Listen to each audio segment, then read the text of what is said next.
Hello everyone, welcome to our channel EduCS Physics. To subscribe our channel, press the subscribe button and bell icon to get fast notifications and also like and share our videos. Thank you so much.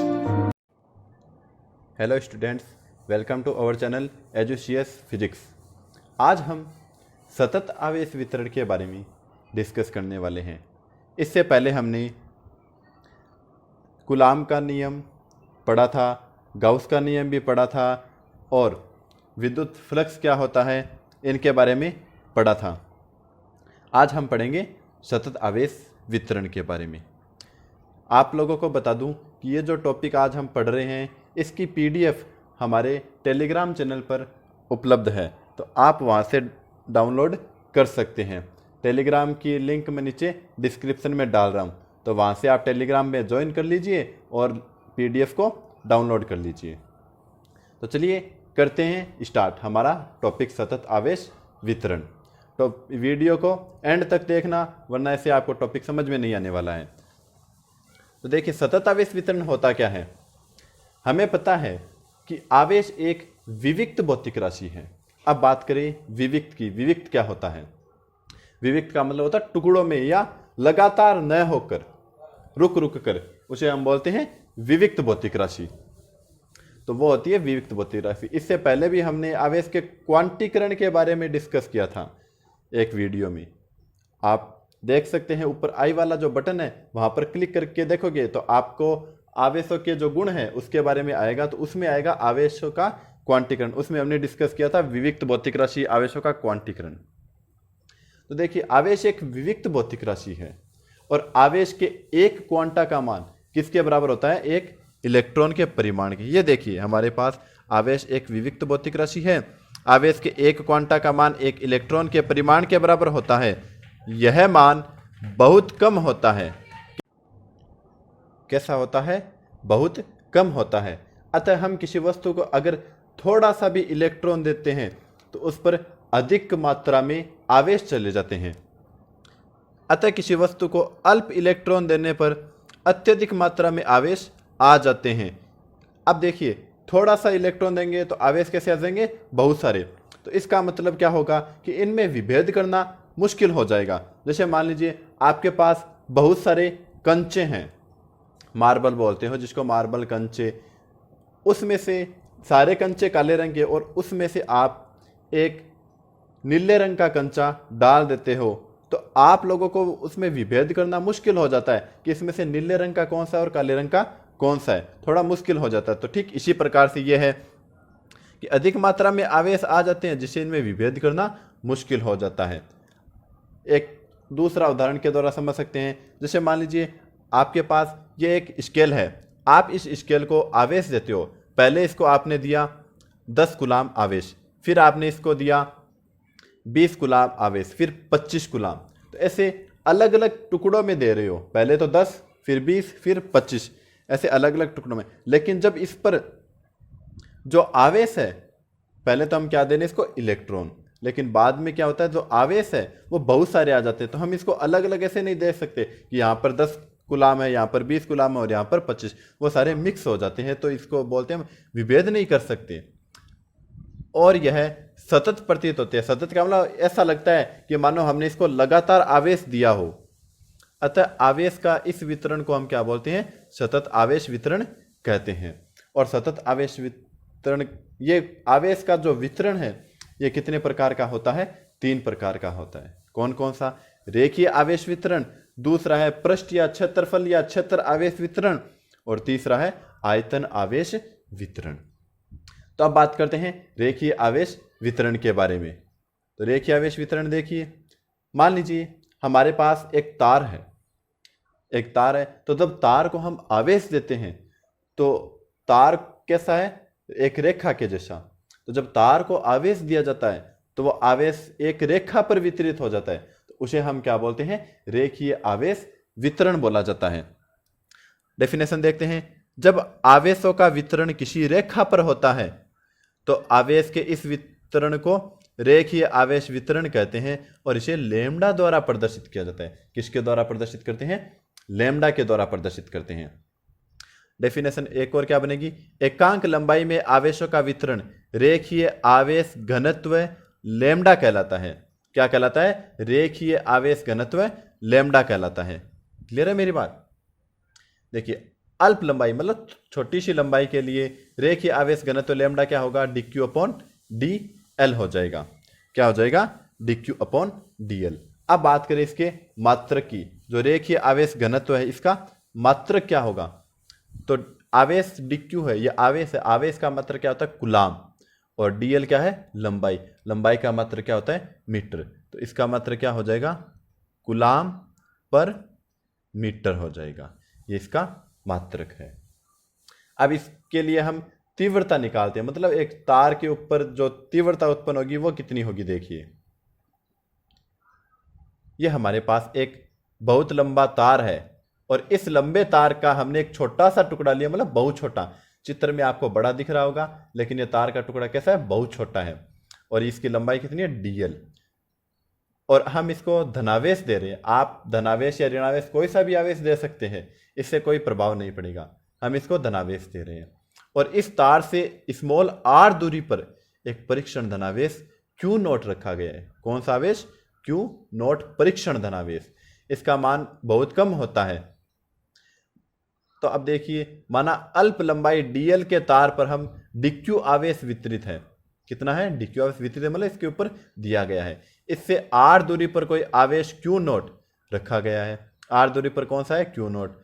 तार द्वारा परीक्षण आवेश Q note पर लगने वाला बल, जो तार है इसके द्वारा परीक्षण नोट इस Q नोट पर लगने वाला बल कितना होगा, देखते हैं। हमने कूलाम का नियम पढ़ा था। अब कूलाम का नियम मैंने पहले एक वीडियो में डिस्कस किया है, अगर आप लोगों ने वो वीडियो नहीं देखा तो ऊपर कॉर्नर पर आई वाले बटन पर क्लिक करके आप कूलाम का नियम पढ़ सकते हैं। तो कूलाम का नियम क्या होता है, F = K Q1 Q2 upon r²। हमारे पास जो तार है वो बहुत छोटा है, अब छोटे तार को अगर आवेश देंगे तो आवेश भी कैसा होगा, कम होगा, तो आवेश कम होगा तो लगने वाला बल भी कैसा होगा, कम होगा, तो बल कैसा होगा dF = K। Q1 की जगह तो हमने लिख दिया Q नोट और Q2 की जगह हमने लिख दिया dQ, क्योंकि हमने आवेश कितना दिया इसको, dQ आवेश दिया है। क्लियर है, और बट्टे r²। ये समीकरण नंबर 1 आ गई। देखिए आवेश घनत्व लैम्डा क्या होता है, dQ अपॉन dl। क्या होता है, dQ अपॉन dl होता है। तो यहाँ से हमें dQ का मान निकालना है ताकि हम dQ का मान यहाँ पर रख सकें। तो इसका पक्षांतरण करेंगे तो ये क्या आएगा, dQ = लैम्डा dl। अब dQ का मान यहाँ पर रख देंगे तो ये क्या बनेगा, समीकरण 1 और 2 से देखिए, यहाँ पर समीकरण 1 व 2 से dF बराबर K Q note lambda dl upon r²। यह आ गया हमारे पास dF का मान। ये तो तार के छोटे से भाग पर है बल, अगर हम पूरे तार के द्वारा कितना बल लगता है उसके बारे में देखें तो क्या करना पड़ेगा, हमें समाकलन करना पड़ेगा। तो संपूर्ण तार द्वारा जो बल है वो कितना होगा, इंटीग्रेशन ऑफ dF = समाकलन K Q note lambda dl upon r²। अब देखिए K क्या है, स्थिर वैद्युत नियतांक, ये कांस्टेंट होता है, ये इसका समाकलन नहीं होगा, इस समाकलन से बाहर आ जाएगा। लैम्डा क्या है, रेखीय आवेश घनत्व है, इसका भी समाकलन नहीं होगा।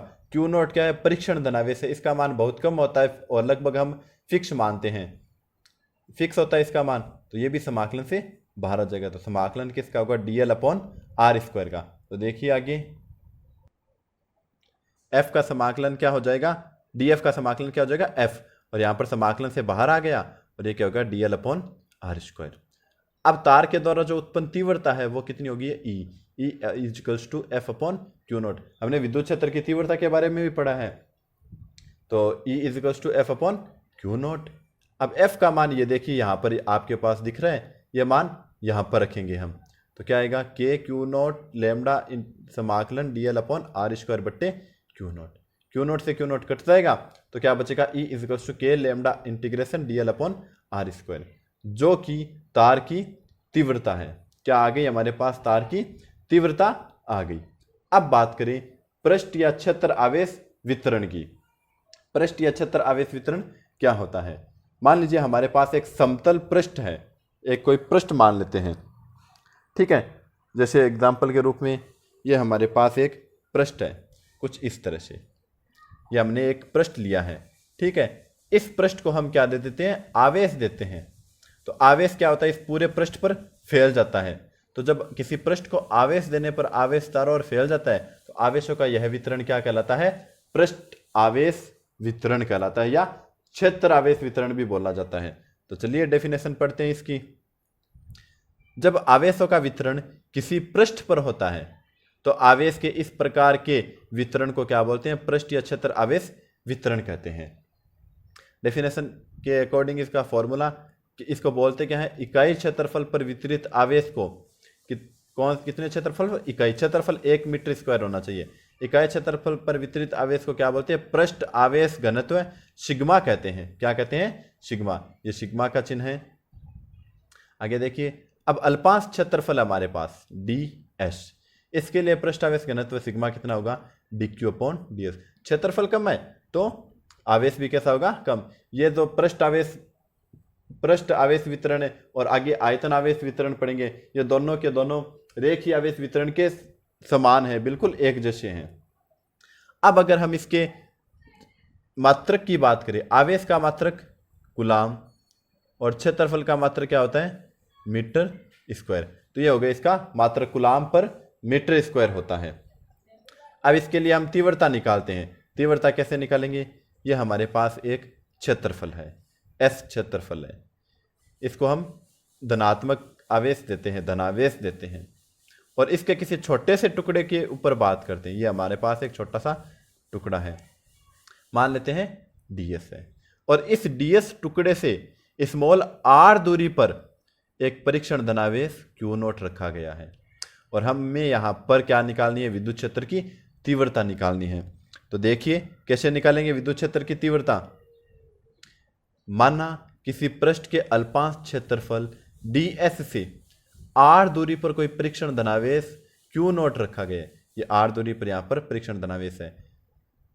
आवेश, अब देखिए क्षेत्र द्वारा, ये जो क्षेत्रफल है इसके द्वारा इस आवेश पर कितना बल लगेगा। अभी हमने जैसे रेखीय आवेश के लिए पढ़ा था, ठीक वैसे ही है, dF = k dq/r²। ये समीकरण नंबर 1। पृष्ठ आवेश घनत्व क्या होता है, सिग्मा = dq/ds होता है। तो अब देखिए यहां से हमें dq का मान निकालना, ठीक पहले के जैसे, तो ये आ जाएगा सिग्मा ds। अब समीकरण 1 में ये मान रखेंगे dq का, तो dF क्या हो जाएगा, k सिग्मा ds Q0/r²। तो अब देखिए ये तो छोटे से पृष्ठ के ऊपर है बल, अगर पूरे पृष्ठ के लिए निकालना हो तो क्या करना पड़ेगा, हमें समाकलन करना पड़ेगा। तो ये देखिए हम समाकलन करें यहाँ पर, तो संपूर्ण पृष्ठ द्वारा लगने वाला बल समाकलन या integration of dF = integration of k sigma ds Q0/r²। और इसमें क्या क्या कांस्टेंट है, k कांस्टेंट है, सिग्मा कांस्टेंट है और Q0 कांस्टेंट है। तो ये सारे तो समाकलन से बाहर आ जाएंगे। समाकलन किसका होगा, ds/r² का समाकलन होगा। तो देखिए इसका आगे, ये देखिए यहाँ पर बल फोर्स है वो कितना आ गया, F = k Q0 sigma integration ds/r²। अब हमें तीव्रता निकालनी है, तो तीव्रता अभी हमने फॉर्मूला देखा था, E = F/Q0 होता है।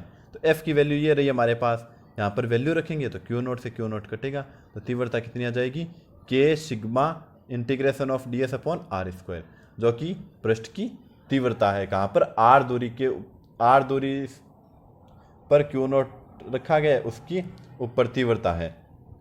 अब बात करें आयतन आवेश वितरण के बारे में। आयतन आवेश वितरण क्या होता है, तो मान लीजिए हमारे पास कोई एक वस्तु है जिसका कुछ न कुछ आयतन है, ठीक है। उस वस्तु पर हम आवेश देते हैं। जैसे मान लीजिए हमारे पास कोई घन या घनाभ के आकार की कोई वस्तु मान लेते हैं, उसको हम जब आवेश देते हैं तो आवेश उस घन या घनाभ की वस्तु में फैल जाता है। तो आवेशों का यह फैलना क्या कहलाता है, आयतन आवेश वितरण कहलाता है। देखिए आयतन आवेश वितरण की डेफिनेशन, जब आवेश का वितरण किसी आयतन में होता है, किस पर, आयतन में, किसका वितरण होगा, आवेश का, तो आवेश के इस वितरण को क्या बोला जाता है, आयतन आवेश घनत्व कहते हैं या आयतन आवेश वितरण कहते हैं। एकांक आयतन पर वितरित आवेश dq कितना है dq के द्वारा उत्पन्न आयतन आवेश घनत्व रो, इस ये होता है रो, इसको बोलते हैं रो बोला जाता है, equals to dq upon dv होता है। एकांक आयतन पर जो वितरित आवेश dq है उसके द्वारा उत्पन्न जो आयतन आवेश घनत्व है रो कितना होगा dq अपॉन dv। इसके मात्रक की बात करें, आवेश का मात्रक कूलाम और जो आयतन है उसका मात्रक मीटर क्यूब होता है। अब देखिए, हम मान लेते हैं हमारे पास कोई आयताकार घन के आकार की कोई वस्तु है जिसको हम आवेश दे रहे हैं। तो जब इसको आवेश देंगे तो आवेश इसके चारों ओर फैल जाएगा, इसके पूरे आयतन में आवेश फैल जाता है। और हम इसके एक आयतन के छोटे से भाग में बात करते हैं, अल्प आयतन में, ये इसको नाम देते थे dv। और इस अल्प आयतन से r दूरी पर कोई आवेश ले लेते हैं q नॉट, जैसे अभी हमने पहले किया था ठीक उसी प्रकार से है। इसमें अल्प आयतन के r दूरी पर q नॉट ले लिया और यहाँ पर हमें तीव्रता ज्ञात करनी है। माना किसी आयतन v के अल्प भाग dv से r दूरी पर कोई परीक्षण आवेश रखा गया है। अब देखिए, अल्पांश आयतन द्वारा परीक्षण आवेश q नॉट पर लगने वाला बल, ये अल्पांश आयतन है, इससे इस पर लगने वाला बल कितना होगा dF इजिकल्स टू, बस वही वाला है पहले जैसे हमने किया था, dF इजिकल्स to k dq upon q naught upon r square. और आयतन आवेश वितरण क्या होता है, rho is equals to dq upon dv, और यहाँ से dq का मान रख करके यहाँ में रखना है, तो dq equals to rho dv आ जाएगा, समीकरण नंबर 2। तो समीकरण 1 और 2 से ये आ जाएगा dF इजिकल्स to k q naught rho dv upon r square. अब संपूर्ण आयतन के लिए निकालना है तो जो पहले किया था वही यहाँ पर करेंगे, समाकलन करना है। तो integration of dF इजिकल्स to integration of k q naught rho dv upon r square. तो यहाँ पर k q नॉट और रो ये तो समाकलन से बाहर आ जाएंगे, समाकलन किसका होगा dv अपॉन r स्क्वायर का समाकलन हो जाए। देखिए यहाँ पर आयतन द्वारा उत्पन्न तीव्रता E इजिकल्स टू समाकलन करके तीव्रता निकालनी है सीधी, तो यहाँ पर k q naught rho integration dv upon r square मैंने यहाँ पर शॉर्ट में कर दिया ताकि एक स्टेप कम हो जाए, आप समझ जाओगे शायद, और नहीं समझो तो उसके जैसे कर सकते हैं आप। तो यहाँ पर q नॉट से q नॉट कटेगा, क्या बचेगा आपके पास k rho integration dv upon r square, जो कि तीव्रता आ गई। तो यह है जो कि आयतन द्वारा उत्पन्न तीव्रता है। तो ये थे आवेशों के वितरण के बारे में। रेखीय आवेश वितरण क्या होता है, क्षेत्रफल या पृष्ठ आवेश वितरण क्या होता है, और आयतन आवेश वितरण क्या होता है। आप सभी का बहुत बहुत धन्यवाद वीडियो को पूरा देखने के लिए। वीडियो अच्छा लगे तो वीडियो को लाइक और शेयर ज़रूर करें, और अभी तक आपने हमारे चैनल को सब्सक्राइब नहीं किया तो चैनल को ज़रूर सब्सक्राइब कर दें ताकि हमारे जो वीडियो है वो सबसे पहले आप तक पहुंच सके। Thank you so much.